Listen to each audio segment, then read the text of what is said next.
د نتنیاهو په ملګرتیا کې د ټرمپ د سیاستونو ماتې.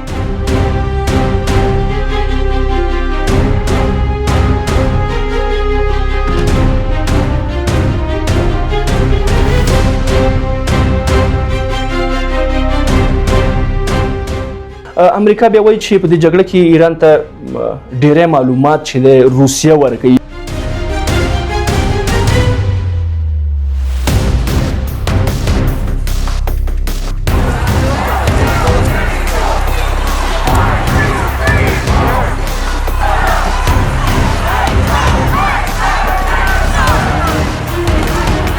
درنو لیدونکو سلامونه، زه امین الحق امینی یم.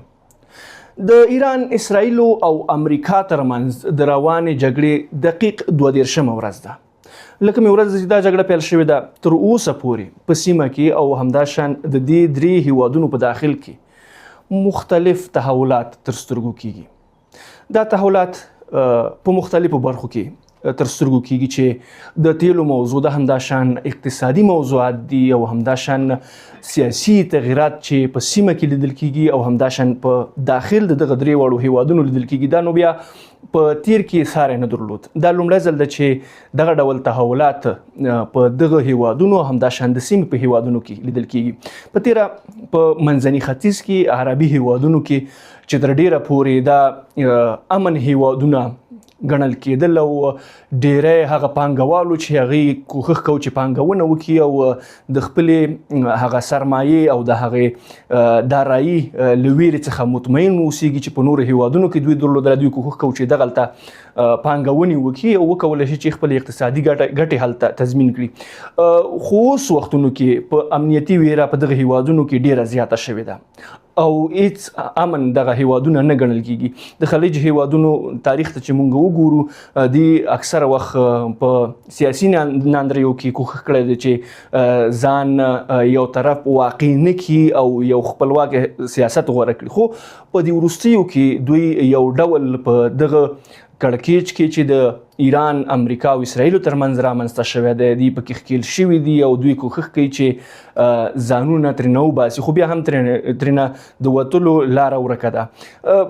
په خلیج هیوادونو کې چې د امریکا کومې اډې موجودې وي د ایران له لوري په نښه شوي دي او په مزایلو باندې ویشتل شوي دي او هلته ډیر زیات نقصانات دغه هیوادونو ته اوښتي دي. په تیره امریکا هم په دې اړه باندې خپل غبرګونونه څرګند کړي وو. موږ نن په دې خپرونه کې د دې جګړې په وروستیو پیښو باندې غږیږو او همداشان نوي معلومات او کوم پرمختګونه چې د دې جګړې له امله رامنځته شوي دي کوښښ کوو چې تر تاسو پورې در ورسوو او تاسو ترېنه آګاه. خو دغه معلومات یوازې یو معلومات نه دي، دا یو ډول خبرداری دی او دا داسې خبرداری ده چې ټوله نړۍ بیا باید ترېنه آګاه اوسي او ټول نړۍ هیوادونه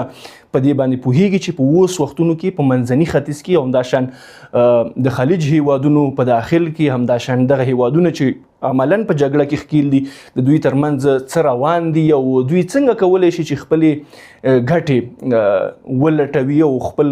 هغه موقف روښانه کړي د دې جګړې په اړه باندې. په اوس وخت کې چې هر هیواد خپلو ګټو ته ګوري او کوښښ کوي چې د موقع او فرصت څخه استفاده وکړي او د دې په لټه کې ده چې ځان ته ځینې فرصتونه برابر کړي چې د دې جګړې څخه یو ډول ګټه واخلي او زیانمن پکې نه شي. خو کوم وړاندوینه چې د ښکېلو هیوادو لخوا د دې جګړې په اړه باندې شوې وه هغه غلطه ثابته شوې ده او تر اوسه پورې چې کومه جګړه روانه ده ښکېلو هیوادونو ته پکې ډېر زیانونه رسېدلي. په تېره امریکا ته چې امریکا د ایران د ډرون یا د بې پیلوټه الوتکو پر وړاندې ډېر زیانمن شوی دی او دوی ډېر زیاته بیه پرې کړې ده د دې الوتکو د راپرې باستلو یا د دې بې پیلوټه الوتکو په نسکورولو کې، ځکه د دغه ډرون الوتکو قیمت ډېر کم دی او دوی باید ډېره لوړه بیه پرې کړي تر څو پورې وکولی شي د دې ډرون الوتکو دفاع وکړي. تېره ورځ ځینې انځورونه رسنیز شول چې رسنیو هم دا انځورونه خپاره کړي دي. البته د روسیې لخوا ویل کېږي چې دغه انځورونه خپاره شوي دي او همداشان په انګلستان کې هم د دغه انځورونو په اړه باندې ځینې غبرګونونه څرګند شوي او رسنیز شوي هم د انګلستان د ځینې رسنیو لخوا نه. په دې انځورونو کې ښکاري چې د امریکا یوه نظامی الوتکه چې د عربستان په نظامی اډه کې چې د امریکا مربوط ده او د هغې په واک کې ده هلته په نښه شوې ده او له منځه وړل شوې ده او دا الوتکه تقریبا چې بشپړه ډول باندې دا له منځه وړل شوې ده او دغه الوتکې داسې ویل کېږي چې په ټوله نړۍ کې یوازې 11 نمونې شتون لري، یعنې دا یوه ځانګړې الوتکه وه چې د ایران لخوا په نښه شوې ده او وویشتل شوې ده او بیا دغه انځورونه د سټلایټ له لارې نشر شوي دي او تقریبا ویل کېږي چې په ډېری هیوادونو کې د دغه تیارې یا د دغه الوتکې هغه انځورونه رسنیز شوي دي او خلکو پې مختلف عکس العملونه ښودلي دي. همداشان که وګورو په دې وروستیو کې د تیلو قیمتونه هم په نړیوال بازار کې ډېر لوړ شوي دي چې اوسنی قیمت تقریبا $115 څخه لوړ شوی دی او ویل کېږي چې دا قیمتونه به لا هم زیات شي ځکه تیلو ته لاسرسی نشته دی او هغه تیل چې د هرمز تنګي څخه نړیوال بازار ته وړاندې کېدل په هغې باندې ایران ډیر کلکه څارنه کوي او کوښښ کوي چې دغه تیل انتقال نشي د هرمز تنګي څخه. یوازې هغه هیوادونو ته اجازه ورکول کېږي چې هغه د ایران سره ښې اړیکې پالي او کوښښ کوي چې په دې جګړه کې ښکیل نشي او تر اوسه پورې لا هم ښکیل شوي نه دي. په دې جګړه کې د کویټ ځینې مهم ځایونه هم په نښه شوي دي چې د امریکا نظامی اډې پکې موجودې وي او هلته درانه مالی تلفات امریکایي پوځیانو ته اوښتي. ویل کېږي چې په دغه بریدونو کې امریکایي پوځیانو هم خپل ژوند له لاسه ورکړی خو دقیق ارقام لا تر اوسه پورې نشر شوي نه دي. ځینې هغه انځورونه چې د سټلایټ له لارې رسنیز کېږي یوازې هغه خلکو ته وړاندې کېږي او هغه خلک ترېنه اګاه کېږي چې له رسنیو سره رابطه لري او یو ډول اړیکه ورسره پالي. د دې ټولو ترڅنګ ټرمپ یو ټویټ کړی او ایران ته یو ډول اخطار ورکړی چې جنگ باید ژر تر ژره دوی ودري کنه دوی به د برق هغه پایګاوې چې په ایران کې شتون لري هغه به په نښه کړي. همداشان د اوبو زیرمې دي او همداشان د تیلو ذخیرې دي چې په ایران کې شتون لري او دوی به یې له منځه ویسي. دا ذخیرې او کوم د برق وسایل چې دوی ایجاد کړي وو د امریکا نو دا د ایران لپاره یوه اقتصادي سرمایه ده چې په ایران کې د خوږو اوبو هغه زیرمې ډېرې زیاتې کمې دي. همداشان د برق مسله ده چې تر ډېره پورې په نظامي برخه کې ورڅخه ګټه اخیستل کېږي. همداشان د تیلو برخه ده چې ایران په دې برخه کې ډېر زیات غني دی او په سیمه هیوادونو کې کوم ذخیرې چې ایران لري بیا په نورو هیوادونو کې نه لیدل کېږي. که چیرته دغه ماحول ته او دغه وضعیت ته اوس وکتل شي نو دا جنګ یو ډول له کنټرول څخه د وتلو په حالت کې دی او دا جګړه کېدای شي له قابو کېدو څخه ووځي. خو که چیرته راشو خپله دغه موضوع ته چې د امریکا دغه الوتکې موضوع د دې په اړه باندې که چیرته وغږیږو دا یوه ډېره جدي موضوع ده چې باید پرې خبرې وشي او خلک ترېنه اګاه شي چې کوم عوامل موجودو چې دغه الوتکه چې ډیره یوه مهمه الوتکه ده او په نړۍ کې تقریبا 11 نمونې یوازې شتون لري دا څنګه رسنیزه شوه او څنګه نړیوالو ته وښودل شوه چې دغه الوتکه په نښه شوې ده او له منځه وړل شوې ده. له یوې خوا جګړه او له بلې خوا دغسې انځورونه نشریدل چې محرم وي دا یوه خطرناکه موضوع په نړیواله سطحه باندې ښودل شوې ده. ویل کېږي چې د دې انځورونو نشریدل چې څو عوامل کېدای شي چې شاید دا کار د پینټاګون وي چې د پینټاګون لخوا دغه انځورونه خپاره شوي او یو ډول وکولی شي چې دوی خپلې جګړې ته په ایران کې مشروعیت ورکړي. او دوهم دلیل بیا دا ښودل شوی کېدای شي دغه کار اسرائیلو ترسره کړی وي چې دوی یو ډول امریکا بیا تحریک کړي چې خپلو هغه حملو ته چې په ایران کې ترسره کوي لا هم شدت ورکړي او دوی وکولی شي چې په ارامه باندې د ایران له عمله خوبونه وکړي او په ارامه باندې دغه هیواد کې ساه واخلي. دوی د سیمې هیوادونه هم ډیر زیانمن کړي وو چې په وروستیو کې دغه جګړې له امله دوی ته هم ډیر ځاني او همداشان مالي زیانونه اوښتي او دوی هم ډیر زیانمن شوي دي. همداشان داسې هم ویل کېږي کېدای شي دغه کار چې د عربستان کړی وي او چې امریکا ته دا ووایي چې تاسې دلته هم خوندي نه یاستئ او باید له جګړې څخه لاس واخلئ. دا داسې عادي خبره نه ښکاري او دا د فکر وړ خبره ده چې عربستان کې د امریکا هغه د پرنس سلطان نظامی اډه په نښه کېږي او هلته تجهیزات ویجاړېږي او بیا هغه رسنیز کېږي او ټوله نړۍ په دې باندې اګاه کېږي چې د امریکا هغه مهم نظامی تجهیزات دلته هم خوندي نه دي. امریکا بیا وایي چې په دې جګړه کې ایران ته ډېری معلومات چې د روسیه ورکوي او هغه اډې چې دوی په سیمه کې لري د دوی په اړه باندې معلومات روسیه ورکوي او دا یو څرګنده خبره ده. روسیه د ایران سره ډېرې کلکې اړیکې پالي او دغه اړیکې له اوس نه موجودې نه دي. دا له پخوا څخه دا اړیکې موجودې وي او دوی لا هم دغه قوي کړي دي. کېدای شي چین هم په دې برخه کې همکاري ولري ځکه چین یو ډول رقیب دی په سیمه کې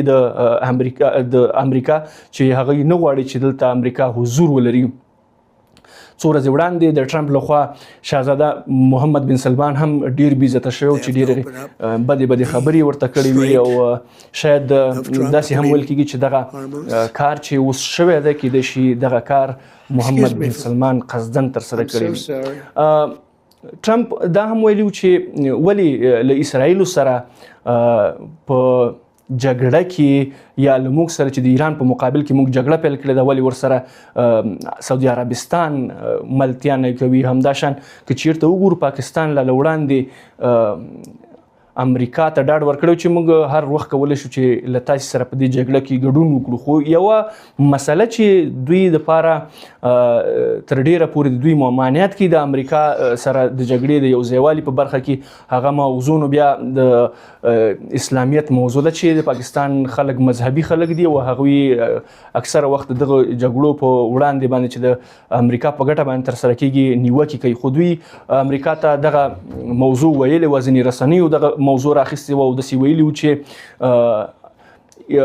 پاکستان فقط یو وارې دغسې بهانه لټول غواړي چې هغوی وکولی شي د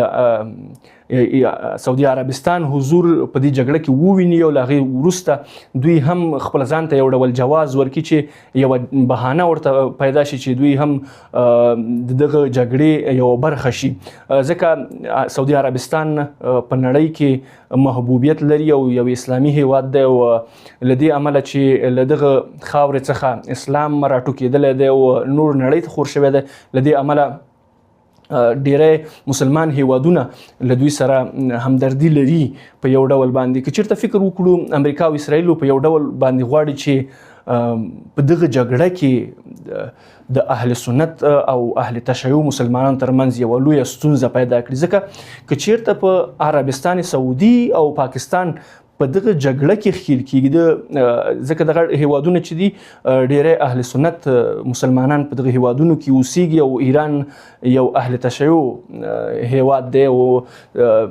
شیعه مسلمانان دغلته اوسیږي او که چېرته د دغه هیوادونو له لوري په پاکستان په ایران باندې په بخښنې سره که حمله ترسره کېږي نو دا داسې تلقین کېږي چې ګواکې اهل تسنو یا اهل سنت مسلمانانو د شیعو پر ضد باندې د امریکا ملاتړ وکړو او دا یوه ډیره خطرناکه موضوع ده چې باید ډیری مسلمانان دې موضوعاتو ته متوجه اوسي چې د دوی ترمنځ کوم اختلافات پخوا موجود تر ډیره حده پورې هغه له منځه وړل شوي دي. خو که چېرته دغه چارې ترسره کېږي نو بیا دغه جګړو ته لمنه وهل کېږي. له بلې خوا عربستان سعودي له اسرائیلو څخه هم ویره لري، له اسرائیلو نه ویره لري که چېرته دوی د ایران سره په جګړه کې بریالي کېږي نو له دې وروسته نوبت شاید د سعودي عربستان ورسیږي او دوی هم د اسرائیلو څخه په امان کې نه دي. د بلې خوا یمن رسما څو ورځې وړاندې اعلان وکړ چې دوی به عملا یو ځل بیا د اسرائیلو پر وړاندې باندې خپل حملو ته ادامه ورکوي او څو ساعته وروسته عملا دغه بریدونه پیل شول او په اسرائیلو باندې بریدونه ترسره دوی له وړاندې اسرائیلو ته چې په جګړه کې ښکیل وو ورسره خو یو وارې بیا هم ورته خبرداری ورکړی و او رسما دغه جګړې پیل شو. په دې وروستیو کې د ټرمپ خبرې هم ثابت نه دي. که چیرته وګورو د ټرمپ خبرو ته نو د هغه خبرې یو ډول په خپلو منځو کې تناقض لري او هیڅکله یې ثابته خبره نه ده کړې او په خپله خبره باندې ټینګ ولاړ نه دی. او ځینې کارپوهان دا هم وایي چې د رواني حالت په اوس وختو کې چندان ثابت نه دی. دوی د سولې جایزې لپاره خصوصا ټرمپ کوښښ کوي چې هر ډول هڅې وکړي او هر ډول کار ته لاس واچي چې لا هم په دې چاره کې بریالی نه دی. د څو ورځې وړاندې د هرمز تنګي په اړه باندې ځینې څرګندونې کړې وې. ویلي چې د هرمز تنګي په اوس وختونو کې د امریکا لپاره دومره مهمه موضوع نه ده، ځکه دوی کولی شي چې خپل ځان د تیلو په برخه کې بسیا کړي. خو دقیق څو ورځې وروسته بیا ټرمپ یوه بله خبره وکړه چې دوی به د هرمز د تنګي د خلاصولو لپاره له هر ډول اقداماتو څخه کار واخلي، چې د په خبرو کې ډېر تناقض لیدل کیږي. همداشان ټرمپ ته یې مشاورینو څه موده وړاندې ویلي و چې تاسې باید د دې جګړې څخه ځان راوباسئ او یو ډول ځان بریالی په دې جګړه کې معرفي کړي او تر څو پورې ستاسې ته دغه د وتلو بهانه پیدا شي او تاسې ته دغه موضوع په لاس درشي چې وکولی شي ځان په دغه جګړه کې بریالي اعلان کړي او دغه جګړه نور زموږ لپاره دومره زیاته مهمه نه ده. موږ چې کوم اهداف درلودل هغه مو لاسته راوړل او اړینه نه ده چې موږ نور په دغه جګړه کې ځان ښکیل کړو. دوی تازه ویلي شاید دوی له ایران سره یو تړون ته ورسیږي او دا هم امکان شته چې د خارک کوم ټاپو چې د په ایران کې شاید دا هم ونیول شي، چې دا هم یوه ډیره تناقضي موضوع ده. یو خوا د تړون خبرې مذاکراتو خبرې راپورته کیږي او له بل خوا بیا ویل کیږي کېدای شي موږ د ایران د خارک ټاپو ونیسو او دغه ټاپو د ایران لپاره تر ټولو مهمترینه برخه ده د تیلو د زیرمې، ځکه دغلته تقریبا 3.1 میلیونه بیلره خام تیل په ورځ کې پروسس کیږي او دا یوه ډیره لویه پیمانه ده چې په منځني ختیځ کې او همداشان په هغه هیوادونو کې چې سیمه ییز هیوادونه دي په دې کې ساری نه لیدل کېږي. همداشان په امریکا کې داخل کې په دې وروستیو کې ټرمپ ډیر زیات تر فشارونو لاندې دی. تیره ورځ په امریکا او نږدې نورو هیوادونو کې چې تقریبا 10 هیوادونه نور هم پکې شاملو، دوی تظاهرات کړي دي او مظاهرې کړي دي او لاریونونه کړي دي او د ټرمپ په وروستیو سیاستونو باندې نیوکې کړي دي. په دې لاریونونو کې میلیونونه کسانو شرکت کړی او د ټرمپ وروستي سیاستونه چې د ایران پر وړاندې جګړه پیل کړې ده، همداشان د معاشونو راټیټوالی دی او همداشان ځینې هغه موضوعات چې په داخل د امریکا کې رامنځته شوي دي او د بیو لوړوالی رامنځته کړی دی، د هغې په ضد باندې شعارونه ورکول او ویل چې دا یو رواني ناروغ دی. درنو لیدونکو، شاید دغه موضوعات چې په اوس وخت کې رامنځته شوي دا نور هم وغځېږي او د سیمې هیوادونو هغه حالاتو ته چې موږ نظر کوو، وګورو او تحقیق کوو، نو داسې څرګندېږي کېدای شي دغه جګړه لا هم وغځېږي. خو د دې ترڅنګ بیا د خبرو اترو او همداشانه د دې موضوعاتو او د جګړې د خلاصون او د دې جګړې د له منځه وړلو خبرې هم کېږي چې باید د خبرو اترو له لارې دغه ستونزه چې رامنځته شوې ده دې ته د پای ټکی کېښودل شي او ایران هم تر اوسه پورې کوم خبرګون په دې اړه باندې نه دی ښودلی. درنو لیدونکو، دغه کوم موضوعات چې موږ نن تاسو ته وړاندې کړل د هغه وروستي معلوماتو چې د دغه جګړې له امله رامنځته شوي دي او د ایران، امریکا او اسرائیلو ترمنځ چې کومه جګړه رامنځته شوې ده چې نن 22مه ورځ ده او لا هم دا جګړه دوام لري او یوې خوا هم داسې پرېکړه نه ده کړې چې دوی د سوله ییزې لارې دغه مشکل ته د پای ټکی کېږدي. موږ هم کوشش کوو چې د دغه پیښو او د دغه جګړې هغه وروستي جزئیات او هغه ممکنه وړاندوینې چې د دې جګړې په اړه باندې کېږي تاسو ته در وړاندې کړو. تاسې هم یاد وساتئ.